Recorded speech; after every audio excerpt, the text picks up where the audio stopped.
ویسے بھی یہودیوں کو تبلیغ دین کی بجائے صرف اپنے کاروبار سے دلچسپی تھی، اسی لیے حجاز میں یہودیت ایک دین کی حیثیت سے نہیں پھیلی بلکہ محض چند اسرائیلی قبیلوں کا سرمایہ فخر و ناز ہی بنی رہی۔ البتہ یہودی علماء نے تعویذ گنڈوں اور فال دیوی اور جادوگری کا خوب کاروبار چمکا رکھا تھا، جس کی وجہ سے عربوں پر ان کے علم اور عمل کی دھاک بیٹھی ہوئی تھی۔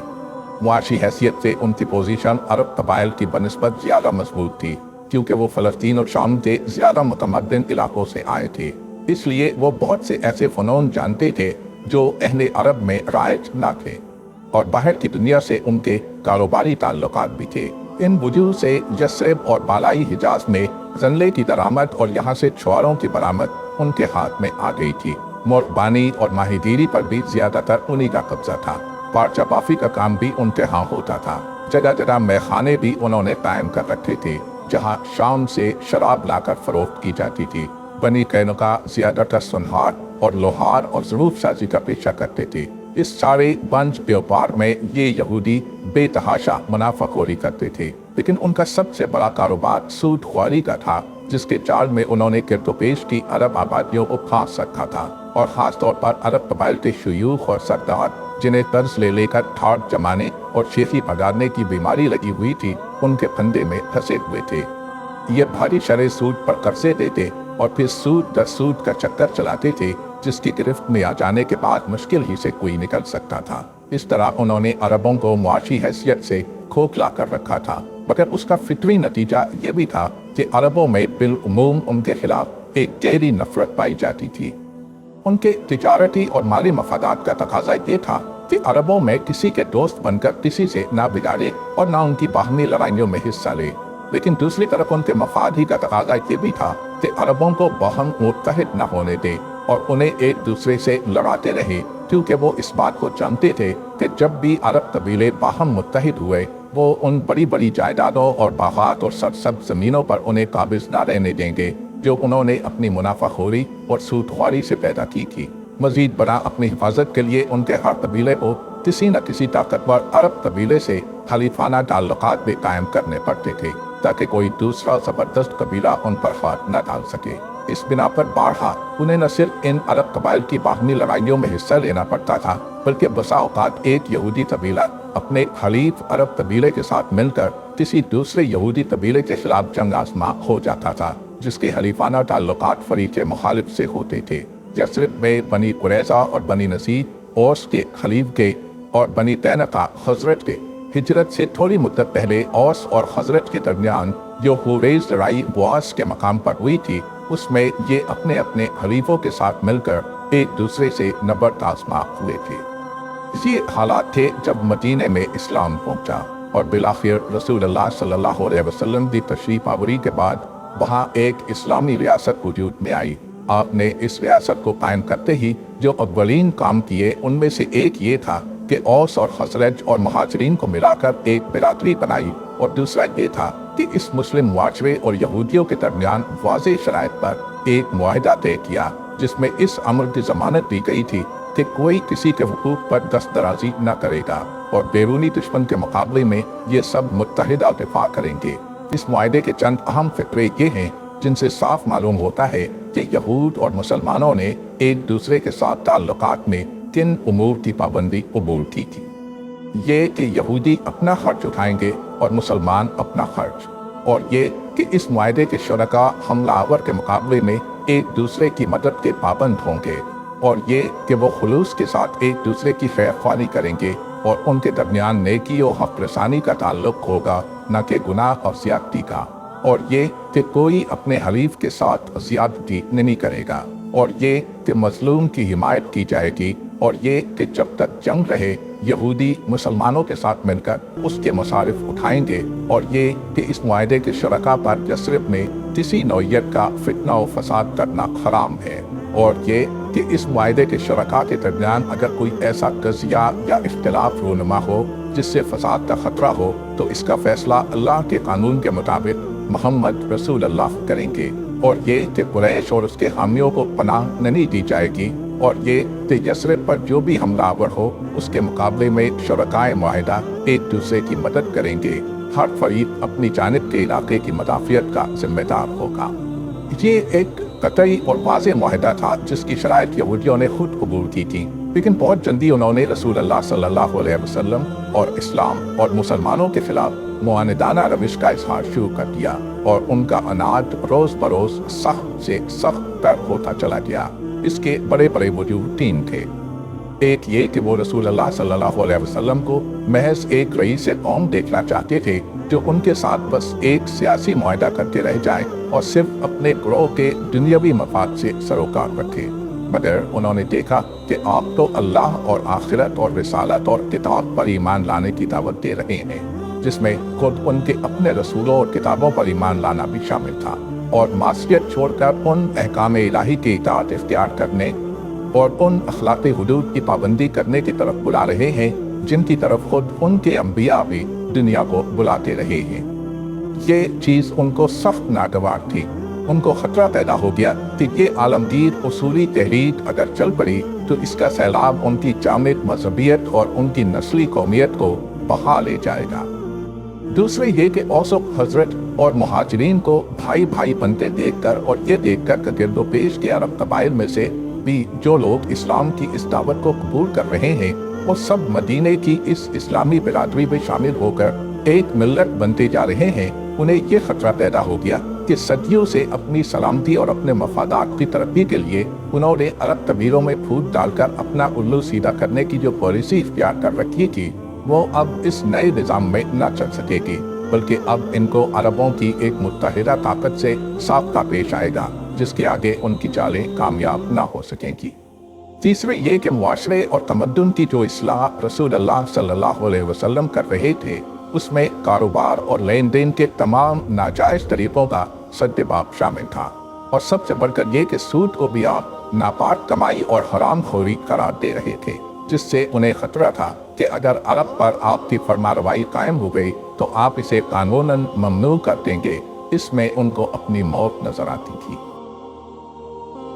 ان وجوہ سے انہوں نے حضور صلی اللہ علیہ وسلم کی مخالفت کو اپنا قومی نصب العین بنا دیا۔ آپ کو زد دینے کے لیے کوئی چال، کوئی تدبیر اور کوئی ہتھ کنڈا استعمال کرنے میں ان کو ذرہ برابر تعمل نہ تھا۔ وہ آپ کے خلاف طرح طرح کی جھوٹی باتیں پھیلاتے تھے تاکہ لوگ آپ سے بدگمان ہو جائیں۔ اسلام قبول کرنے والوں کے دلوں میں ہر قسم کے شکوک و شبہات اور وسوسے ڈالتے تھے تاکہ وہ اس دین سے برگشتہ ہو جائیں۔ خود جھوٹ موٹ کا اسلام قبول کرنے کے بعد مرتد ہو جاتے تھے تاکہ لوگوں میں اسلام اور رسول اللہ صلی اللہ علیہ وسلم کے خلاف زیادہ سے زیادہ غلط فہمیاں پھیلائی جا سکیں۔ فتنے برپا کرنے کے لیے منافقین سے ساز باز کرتے تھے،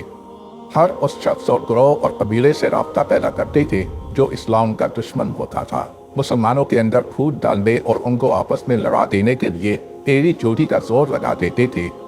اوس اور خزرج کے لوگ خاص طور پر ان کے ہدف تھے جن سے ان کے مدتہائے دراز کے تعلقات چلے آ رہے تھے، جن کے بواس کے تذکرے چھیڑ کر وہ ان کو پرانی دشمنیاں یاد دلانے کی کوشش کرتے تھے تاکہ ان کے درمیان پھر ایک دفعہ تلوار چل جائے اور اخوت کا وہ رشتہ تار ہو جائے جس میں اسلام نے ان کو باندھ دیا تھا۔ مسلمانوں کو مالی حیثیت سے تنگ کرنے کے لیے بھی وہ ہر قسم کی دھاندلیاں کرتے تھے۔ جن لوگوں سے ان کا پہلے سے لین دین تھا ان میں سے جو ہی کوئی شخص اسلام قبول کرتا وہ اس کو نقصان پہنچانے کے درپے ہو جاتے تھے۔ اگر اس سے کچھ لینا ہوتا تو تقاضے کر کرتے اس کا ناک میں دم کر دیتے، اور اگر اسے کچھ دینا ہوتا تو اس کی رقم مار کھاتے تھے اور علانیہ کہتے تھے کہ جب ہم نے تم سے معاملہ کیا تھا اس وقت تمہارا دین کچھ اور تھا، اور اب چونکہ تم نے اپنا دین بدل لیا ہے اس لیے ہم پر تمہارا کوئی حق باقی نہیں ہے۔ اس کی متعدد مثالیں تفسیر طبری، تفسیر نیسابوری، تفسیر تبرسی اور تفسیر روح المعانی میں سورہ آل عمران آیت 75 کی تشریح کرتے ہوئے نقل کی گئی ہے۔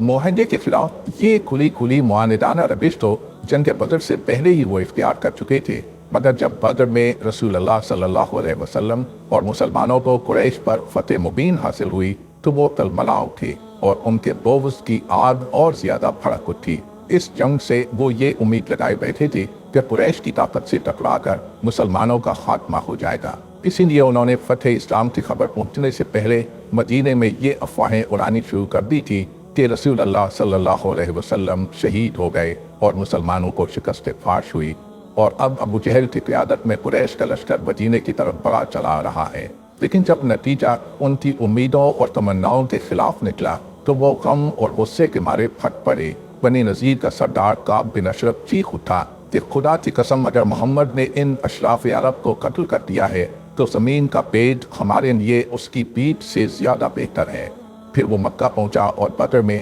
جو سرداران قریش مارے گئے تھے ان کے نہایت اشتعال انگیز مرثیے کہہ کر مکہ والوں کو انتقام پر اکسایا۔ پھر مدینے واپس آ کر اس نے اپنے دل کی جلن نکالنے کے لیے ایسی غزلیں کہنی شروع کی جن میں مسلمان شرفاء کی بہو بیٹیوں کے ساتھ اظہار عشق کیا گیا تھا۔ آخر کار اس کی شرارتوں سے تنگ آ کر رسول اللہ صلی اللہ علیہ وسلم نے ربیع الاول 3 ہجری میں محمد بن مسلمہ انصاری کو بھیج کر اسے قتل کرا دیا۔ ابن سعد ابن شام تاریخ تبری۔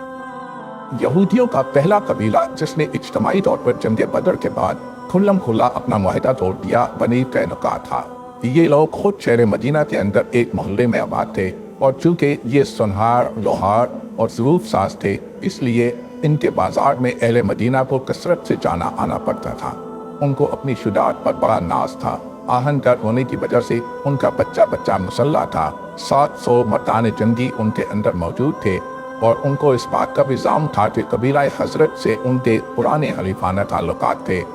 اور حضرت کا سردار عبداللہ بن ابی ان کا پشتیبان تھا۔ بدر کے واقعے سے یہ اس قدر مشتعل ہوئے کہ انہوں نے اپنے بازار میں آنے جانے والے مسلمانوں کو ستانا اور خاص طور پر ان کی عورتوں کو چھیڑنا شروع کر دیا۔ رفتہ رفتہ نوبت یہاں تک پہنچی کہ ایک روز ان کے بازار میں ایک مسلمان عورت کو برسر عام برہنہ کر دیا گیا۔ اس پر سخت جھگڑا ہوا اور ہنگامے میں ایک مسلمان اور ایک یہودی قتل ہو گیا۔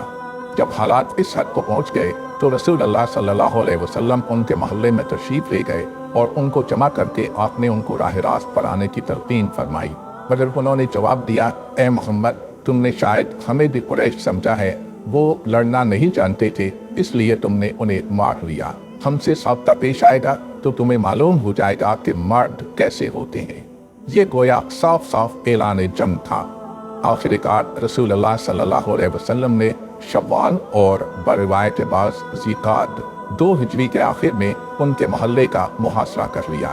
صرف 15 روز ہی یہ محاصرہ رہا تھا کہ انہوں نے ہتھیار ڈال دیے اور ان کے تمام قابل جنگ آدمی باندھ لیے گئے۔ اب عبداللہ بن ابی ان کی حمایت کے لیے اٹھ کھڑا ہوا اور اس نے سخت اصرار کیا کہ آپ انہیں معاف کر دیں۔ چنانچہ حضور صلی اللہ علیہ وسلم نے اس کی درخواست قبول کر کے یہ فیصلہ فرما دیا کہ بنی قینقاع اپنا سب مال، اسلحہ اور آلات صنعت چھوڑ کر مدینے سے نکل جائیں۔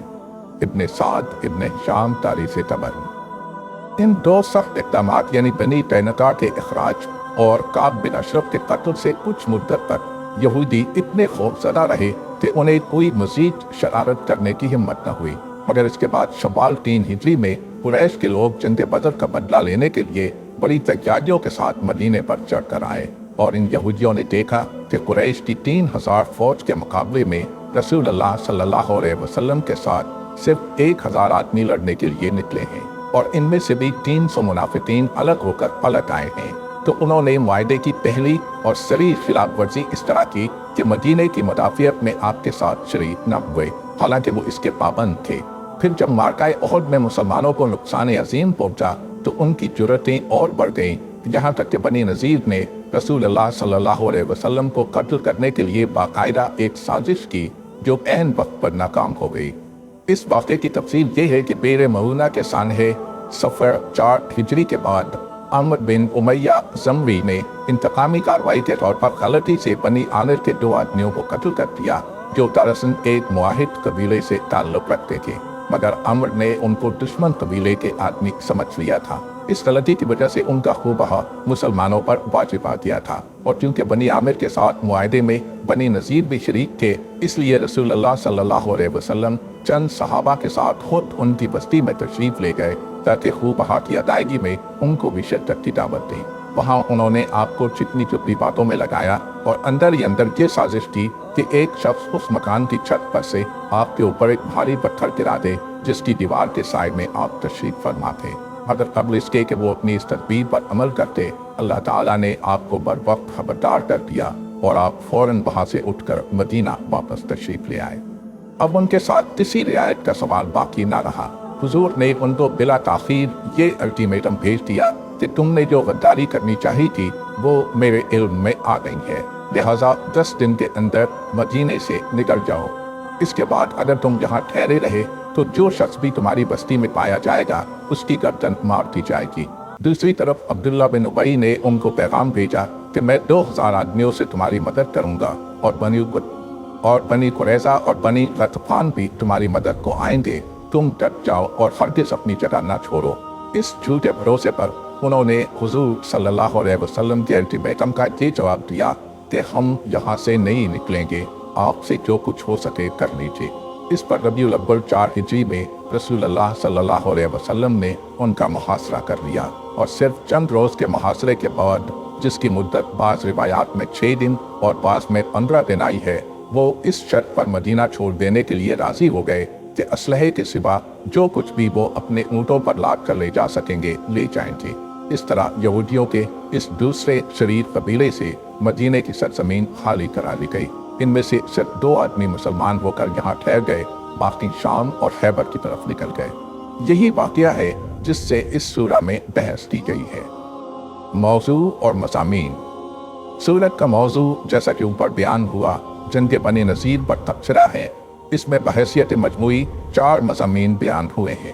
1، پہلی 4 آیتوں میں دنیا کو اس انجام سے عبرت دلائی گئی ہے جو ابھی ابھی بنی نذیر نے دیکھا تھا۔ ایک بڑا قبیلہ جس کے افراد کی تعداد اس وقت مسلمانوں کی تعداد سے کچھ کم نہ تھی، جو مال و دولت میں مسلمانوں سے بہت بڑا ہوا تھا، جس کے پاس جنگی سامان کی بھی کمی نہ تھی، جس کی گڑیاں بڑی مضبوط تھی، صرف چند روز کے محاصرے کی تاب بھی نہ لا سکا، اور بغیر اس کے کہ کسی ایک آدمی کے قتل کی بھی نوبت آئی ہوتی، وہ اپنی صدیوں کی جمی جمائی بستی چھوڑ کر جلا وطنی قبول کرنے پر آمادہ ہو گیا۔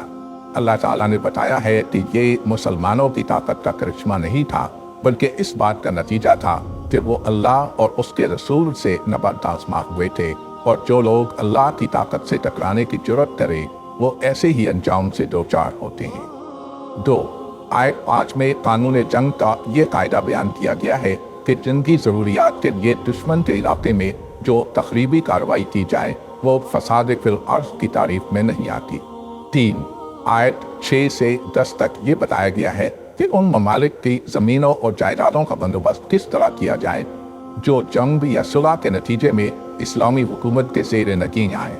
چونکہ یہ پہلا موقع تھا کہ ایک مفتوحہ علاقہ مسلمانوں کے قبضے میں آیا، اس لیے یہاں اس کا قانون بیان کر دیا گیا۔ 4، آیت 11 سے 17 تک منافقین کے اس رویے پر تبصرہ کیا گیا ہے جو انہوں نے جنگ بنی نذیر کے موقع پر اختیار کیا تھا، اور ان اسباب کی نشاندہی کی گئی ہے جو در حقیقت ان کے اس رویے کی تہ میں کام کر رہے تھے۔ 5،